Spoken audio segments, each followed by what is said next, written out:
পারিবারিকভাবে বিয়ে হওয়ার পর স্ত্রীকে বলে স্বামী তোমাকে আমার পছন্দ হয়নি, এমন অবস্থা স্ত্রীর করণীয় কি?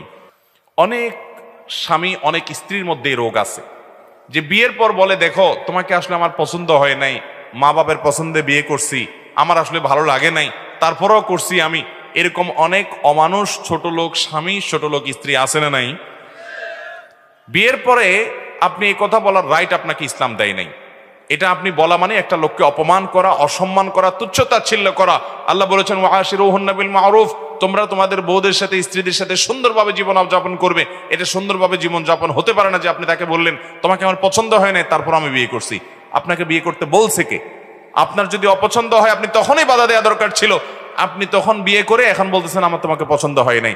এটা অবশ্যই একটি ন্যাক্কারজনক কাজ, গুনাহের কাজ, পাপের কাজ। এগুলোর কারণে আমাদের আমল বরবাদ হয়। আল্লাহ তাআলা আমাদের সবাইকে দাম্পত্য জীবনে সুখী হওয়ার জন্য এই সমস্ত ছোট লোকই পরিহার করার তৌফিক দান করুন। দাম্পত্য জীবনে সুখী হওয়ার জন্য দুইটা জিনিস লাগবে। কয়টা জিনিস ভাই? একটা হলো সবর, আর একটা হলো শুকর। একটা হলো সবর, আর একটা হলো আপনি যার সাথে জীবন যাপন করছেন, সংসার করছেন, তার কিছু ভুলভাল দেখছেন, সবর করবেন। ভালো কিছু পাইছেন, শুকর আদায় করবেন। এছাড়া আপনি কখনো দাম্পত্য জীবনে সুখী হতে পারবেন